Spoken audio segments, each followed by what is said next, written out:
A continuación con un invitado, se lo presentaba anteriormente, se lo anunciaba, mejor dicho, ahora lo voy a presentar, es el señor Javier Taibo, que es el vicepresidente de Webfly, esta compañía aérea, y aparte también él es embajador, ¿no?, de la marca Ejército. Señor Taibo, muy buenos días. Muy buenos días y muchas gracias por tenerme aquí. Gracias a usted por aceptar nuestra invitación y por acompañarnos.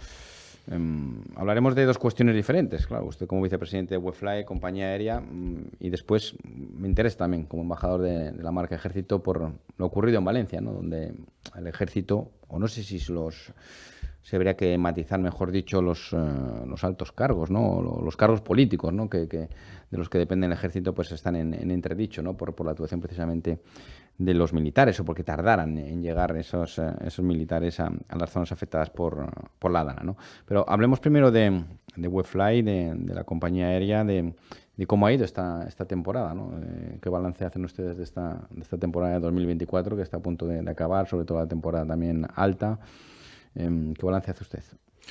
Bueno, la temporada ha ido muy bien. El año está yendo muy bien. Nosotros somos una compañía modesta que transportamos del orden de 200.000 pasajeros al año y estamos cubriendo todas las expectativas. Seguimos siendo muy conservadores porque seguimos teniendo nuestros planes y los iremos implementando sin que esto tenga un riesgo para el futuro.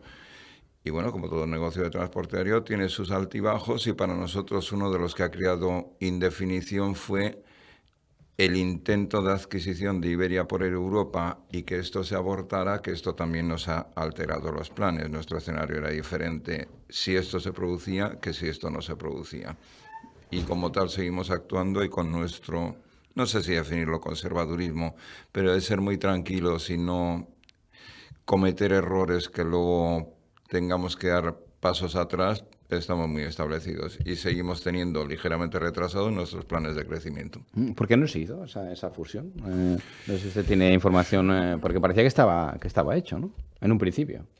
Sí parecía que estaba hecho. Como sabe, esto empezó antes de la pandemia, era una operación muy ambiciosa de Iberia, que parecía que todo estaba dado. Luego esto se complicó con la pandemia y con la situación post-pandemia. Hay cosas que no puedo contar porque yo he sido arte y parte de la encuesta de la Comisión Europea sobre esta operación, que al final fue como muy exigente. Yo creo que injustamente exigente. Yo soy partidario de que esto se hubiera producido, pero no a cualquier precio. Y si ahora hablo a nivel personal como Javier Taibo, creo que las condiciones que estaban dadas eran ya demasiado lesivas para Iberia y que era demasiado exigente la Unión Europea de lo que tenía que ceder de rutas, slots, franjas horarias de operación, como para que esto me chocara que llegara a ser rentable para Iberia. Iberia al final decidió que esto no era en esas condiciones rentables y echó marcha atrás. O sea, que en principio estaba planteado que fuera un mejor negocio para Air Europa que para Iberia, ¿no?, tal y como está planteado en un principio. Bueno, yo creo que Air Europa está en una situación complicada y está todos los días en los medios de comunicación y yo creo que tanto Iberia como Air Europa se necesitaban. Iberia para crecer, Iberia para asentar más su centro de distribución de tráfico de Madrid y Air Europa, pues porque yo entiendo que su situación no es muy halagüeña, ¿no? A partir de ahí las cosas son como son. Nosotros es cierto que si esto se hubiera producido, nosotros estaríamos ya con rutas ampliadas, teníamos planteado empezar a volar a Madrid, desde Madrid a otros sitios, y con el nuevo marco de competencia, que es el mismo que había antes, pero no es el que era previsto, nos hace ser más lentos y cautos en nuestras decisiones. Más conservadores. Sí. Y el tráfico en general, ¿cómo está? El tráfico aéreo. Claro, se está hablando mucho y se habla, ¿no?, de la cuestión medioambiental, pero la gente sigue viajando y mucho, ¿no? Sí, al pasajero, en avión, ¿no? El pasajero me temo que el medio ambiente le preocupa menos que transportarse de un sitio a otro. Yo creo que el pasajero no es consciente. Es consciente porque realmente los costes que está asumiendo el transporte aéreo por el tema medioambiental, los cánones por emisiones de carbono y todo esto, es una factura muy alta que eso evidentemente se repercute al precio del billete. Del billete. También es cierto que la aviación comercial es la que más ha hecho un esfuerzo de sostenimiento. quizá por egoísmo, ¿no? Porque las emisiones de CO2 están en función, son directamente proporcionales al consumo de combustible. El combustible es un elemento carísimo, es una factura la más importante que tiene una compañía aérea, y la industria del transporte aéreo ha hecho un esfuerzo notable por reducir el consumo de combustible, y eso ha sido así, y consecuentemente por las emisiones de CO2. Yo no creo que haya habido un sector que haya hecho más esfuerzo. Dicho eso, hay que hacer mucho más. Y en este orden de cosas nosotros estamos ya de una forma embrionaria iniciando la evaluación de los vuelos cortos, como lo son los interinsulares en las Islas Baleares, de encontrar una solución entre los proyectos de aviones eléctricos que ya se están desarrollando. Es embrionario, pero es el futuro. El futuro irá en torno al hidrógeno o las pilas eléctricas. Yo creo que a más medio plazo será el hidrógeno, pero la solución más inmediata es los aviones eléctricos. Y eso está cerca ya. ¿Está cerca? Sí, está cerca. Cerca en términos, bueno, de lo que estamos hablando, ¿no? De ese cambio climático o de esa sostenibilidad o de avanzar cerca, que son 10, 15 años o no, menos. Mucho antes. La aviación eléctrica, una aviación limitada, porque es una aviación que pueda transportar pocos pasajeros. Hablamos claro, de aviones pequeños y entre distancias cortas, que es a lo que usted se refiere, sobre todo en estos vuelos interislas, ¿no? Porque claro, montarse en un avión transoceánico que va a pilas, en fin. Llegará porque evolucionamos. No estamos hablando de 10 años, estamos hablando de 3 o 4 años. Es un horizonte, o sea, la tecnología existe, la aviación es tan segura porque tiene que certificar todo y todo lleva unos tiempos largos, pero la tecnología existe ya, y la aplicabilidad de la tecnología en aviones de 30 pasajeros y en distancias de 400 kilómetros, eso lo tendremos a la vuelta de la esquina en 4 años y quizá en 3 años. Y claro, pero la gente que nos puede estar escuchando puede estar pensando, claro, pero si yo me compro un coche eléctrico, de entrada me sale más caro el coche eléctrico, de verdad que luego quizá el cargarlo es menor, si encuentro puntos de recarga. Esto va a pasar también con la aviación eléctrica, será más barata, será más cara, se repercutirá el precio, como usted nos decía antes, en los billetes. Bueno, al final, al viajero y al cliente, al final lo que le interesa es eso, ¿no? Es decir, ¿pero esto qué va a suponer? ¿Podré viajar más, menos? ¿Será más caro? ¿Será más barato? Por lo que podemos intuir en este momento, el desarrollo de los aviones eléctricos, que en algunos casos son adaptaciones de electricidad, aviones que actualmente utilizan combustible sólido, con combustibles fósiles, perdón, no me sale la palabra. Muchas gracias. Y incluso desarrollo de aviones totalmente nuevos, pues no estamos en este estudio embrionario viendo que el avión pueda costar exageradamente más. Y la electricidad en este momento se plantea que debería de ser menos. Evidentemente también hay que crear que eso también puede tener un coste, una logística de llevar la electricidad a las baterías de los aviones, que será lo mismo que ocurrirá con el hidrógeno, de crear unas infraestructuras logísticas para el hidrógeno líquido. Mi percepción en este momento es que el coste de los billetes podría ser diferencialmente poco más bajos, pero eso está por ver. No creo que haya un factor diferencial de que un señor por subirse a un avión eléctrico tenga que pagar mucho más que lo que está pagando actualmente. Quería preguntarle también por ese debate que se ha instalado, ¿no? en nuestras islas, ¿no? Nuestro archipiélago, en el tema turístico. Evidentemente, a usted como vicepresidente de una compañía aérea también le afecta, aunque en este caso es verdad que desplaza básicamente personas entre islas, pero muchos de ellos también son turistas, que duda cabe. Sí quería preguntarle un poco por su opinión, ¿no? sobre ese debate que se ha instaurado, que ha abierto incluso el propio gobierno, ¿no? A través de la presidenta, con esa mesa para la sostenibilidad, mesa social y política, si sobran turistas, si no sobran turistas, si hay que repensar el modelo turístico. ¿Tiene usted una opinión al respecto? Sí, tengo una opinión. O sea, yo entiendo perfectamente, y lo he manifestado, que haya gente residente que esté enfadada y molesta por la masificación del turismo. Es curioso porque yo desde que empecé a venir a Palma, siempre los flujos turísticos los he visto aquí en Mallorca como muy separados, de que el residente apenas se mezcla con el turista en su flujo de movimiento, salvo que haya más tráfico en la vía de cintura o menos, ¿no? Pero eso ya es todo el año, ya creo que no afecta tanto los turistas. Pero siempre he visto que estaba como muy separado, incluso el turista de alto poder adquisitivo, el turista de menos poder adquisitivo. Pero yo reconozco que, hombre, a alguien que vive aquí, en la tradicionalmente llamada Isla de la Calma, mucha calma no existe, ¿no? Pero se sigue viviendo fabulosamente bien. Bien, yo comprendo a la gente que protesta sobre la masificación turística y también comprendo que el turismo ha sido uno de los motores de la economía balearia española y lo va a seguir siendo. Yo creo que que puede existir un compromiso entre esa menor masificación y ese sostenimiento como motor de la economía del turismo. Habría una forma muy sencilla de que se redujeran los turistas, que sería el incrementar los precios. La gente iría, pero entonces no podría viajar todo el mundo. Pero eso tradicionalmente ha sido así. O sea, lo que no existen es fórmulas que abarquen todo. El compromiso tiene que ser de alguna forma. Yo entiendo a la gente que protesta de la masificación. Yo nací en Madrid. Mi Madrid, cuando era pequeño, en la Plaza Mayor, en la Plaza Oriente, no había ni un turista. Eran sitios tranquilos, sitios de paz. Hoy casi hay que ir dando puñetazos para caminar por la calle. ¿Eso es bueno? Pues para muchas cosas sí. ¿Que yo no voy al centro de Madrid? No voy ni se me ocurre ir al centro de Madrid.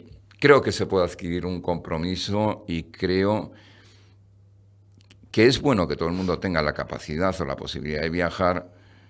No sé, se me escapa cuál puede ser otra solución, pero creo que la solución debería de ir por un incremento de los precios. Yo llevo oyendo en estas islas que hay que aumentar la calidad del turismo desde los años 70, o sea, y siempre son palabras que se van al vacío, ¿no? Yo creo que es fácil, pero tendrá que haber un compromiso entre los agentes sociales, o como queramos llamarlo, los políticos, que en el fondo luego al final nunca habla de nada y nunca hay soluciones, que se sienten a hablar y que lo solucionemos. Claro, lo que pasa es que también estamos hablando de un material sensible, ¿no? Y hay que tener cuidado, ¿no? Con la imagen, sobre todo, que proyectamos hacia el exterior, ¿no? Porque se puede manipular, se puede malinterpretar, puede llegar distorsionada esa imagen y a esos mercados Sí. emisores de turistas y no estamos solos en el planeta, ¿no? Como destino turístico, ¿no? Evidentemente, o sea, yo no entiendo ni puedo aceptar de ninguna forma que se monte, si puedo hablar en plan vulgar, un pollo a un turista o a varios turistas. Creo que ni el turista tiene la culpa, y creo que ese turista beneficia mucho. O sea, eso radicalmente me opongo y creo que los que hacen eso pues deberían ir antes a un juzgado que a otro sitio. Creo que hay que pensar soluciones a medio plazo y ponerlas en práctica y hay que hablar. Entiendo a las dos partes. No entiendo para nada las manifestaciones de las protestas. No entiendo ni una pintada, una pared contra los turistas. Radicalmente me opongo a eso. A partir de ahí, seamos serenos y aumentemos, si es que vaya a ser en beneficio de todos, aumento de la calidad, no incremento, por no decir reducción de los turistas.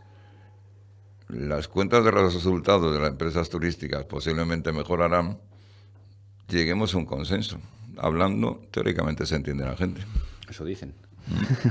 Por cierto, ¿qué consejos le daría a nuestros oyentes, ¿no? A nuestros espectadores que viajan no sé si a menudo o con más o menos frecuencia en avión? ¿Qué consejos les daría a la hora de intentar obtener el mejor precio posible, ¿no?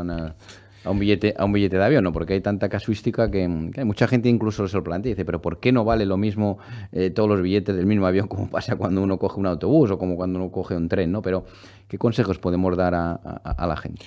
Pues la verdad es que mire mucho Internet, porque en este momento está todo en Internet. Yo soy un sempiterno viajero por necesidad de trabajo y no me gusta que nadie me organice los viajes, porque tengo tantas variables que lo hago yo. Entonces, cada vez que me meto en un sitio, me meto en otro, llego a la conclusión que la gente navegue mucho por Internet. Hay buscadores en donde se encuentran las tarifas. Comparativos, ¿no? Comparativos.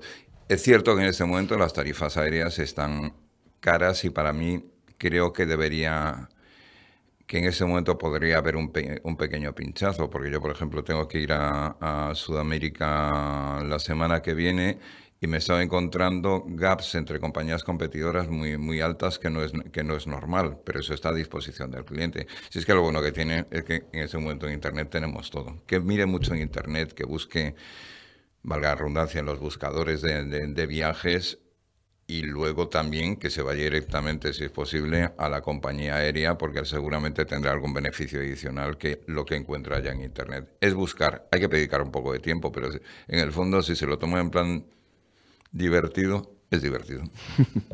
Hablemos de su papel como embajador de la marca Ejército.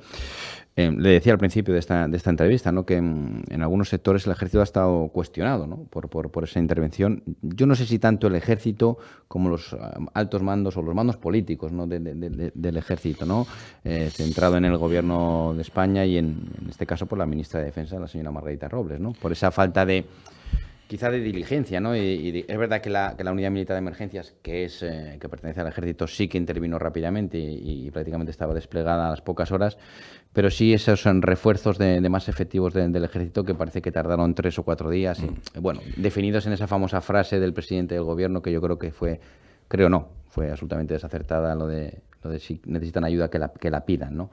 ¿Qué opinión tiene usted al respecto? Y como embajador de la marca Ejército, ¿se ha sentido dolido el ejército estos días? ¿Se ha sido injusto con el ejército? No, yo creo que no se ha sido injusto con el ejército. Yo creo que el ejército ha actuado según lo obedecía, según tenía que hacer, y le daban las indicaciones. Yo creo que donde ha llegado al ejército, que ha sido por órdenes, ha sido la institución más valorada. Quiero aclarar una cosa, la unidad militar de emergencia no pertenece al ejército y no está en el órgano de mando de las Fuerzas Armadas Españolas, no depende ni siquiera del jefe de Estado Mayor de la Defensa, depende directamente de la ministro o el ministro, la ministra en este caso, de Defensa. A partir de ahí, pues hombre, tenemos nuestro estado de autonomías, que es maravilloso para algunas cosas, también complica para otras, porque aquí existen unos protocolos de situaciones de emergencia en donde se van activando y alguien tiene que activar esos procesos. Un militar no puede salir, por mucho que lo deseara, y puedo garantizar que lo deseaba, no puede salir de un cuartel a actuar si no recibe una orden. Podrá salir fuera de su horario de trabajo, pero en este momento las Fuerzas Armadas, supeditadas al poder político, como si fuera una guerra, tampoco podría ocurrir que una unidad militar actuara contra un vecino sin que nadie le diera una orden, ni mucho menos. Es implanteable, son unidades militares. El ejército español, las 3 Fuerzas Armadas, han actuado en función de las instrucciones que recibían. Si esas instrucciones han sido tardías o no lo han sido, prefiero no opinar al respecto. Posiblemente no se ha actuado con la diligencia que correspondía, pero en el momento y hora que a una unidad militar le ha dado la orden de participar y de actuar, lo ha hecho en tiempo real porque estaba preparadísima y nuestras Fuerzas Armadas están preparadísimas. Yo no he oído ninguna crítica en ningún lado hacia nuestras Fuerzas Armadas, porque vuelvo a repetir, han estado supeditadas. Si podían haber salido 3 días antes, 4 días antes, pues habrá que preguntárselo al poder político, que a lo mejor tiene todas las razones del mundo para que no haya sido así.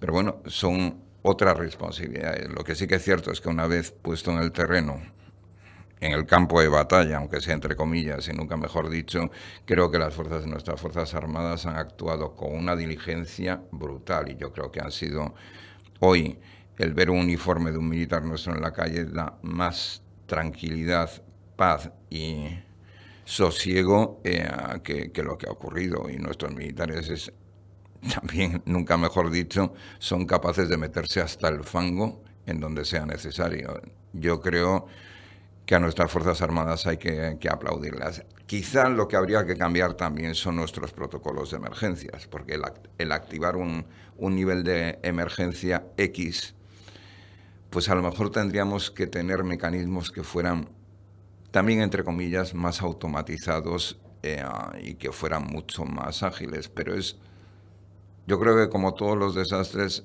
en el mundo de la aviación es tan segura gracias a los muertos, a los accidentes, a la investigación de lo que ha ocurrido, y en eso hemos mejorado. Pues una vez que se solucione esto, que tardará mucho tiempo, pues creo que habrá que sentarse y pensar si nuestros protocolos son lo mejor que puede haber y optimizarlo en beneficio del único que es importante en esto, que es el ciudadano. Porque claro, sobre la presencia del ejército en ese campo de batalla que usted nos decía, porque realmente era un campo de batalla en esas zonas afectadas, se hablaba de que no se había movilizado antes por la dificultad en la intendencia, en cubrir las necesidades de un ejército cuando se mueve, alimentación y tal, pero yo quiero pensar que nuestras Fuerzas Armadas y nuestro ejército está preparado para eso y para más, ¿no? Están preparadísimas, absolutamente preparadísimas. Vivimos también en un mundo de fake news, de comentarios interesados. Sí, de fake news creo que tenemos de todo tipo y de todo orden. Una cosa, por ejemplo, la unidad militar de emergencias, que sigo diciendo que está fuera del ámbito orgánico de las Fuerzas Armadas, depende del ministro o la ministra de Defensa, no depende ni siquiera del jefe de Estado Mayor de la Defensa. Ante un desastre de esta categoría, no tiene tampoco medios para actuar suficientes, es decir, necesariamente, tarde o temprano se tenía que haber requerido el empleo de las Fuerzas Armadas, porque ha sido tan devastador, tan inesperado, tan cruel, que es imposible que la unidad militar de emergencias, que tiene medios, que los vemos todos los años en la lucha contra los incendios, en otros desastres, es imposible que con sus propios medios pudiera acometer esto. Otra lección que quizá debemos de aprender es que nuestros medios son escasos, posiblemente suficientes. No somos Estados Unidos, no somos otros países y tenemos concentrado nuestros recursos en un determinado sitio. Yo me planteo,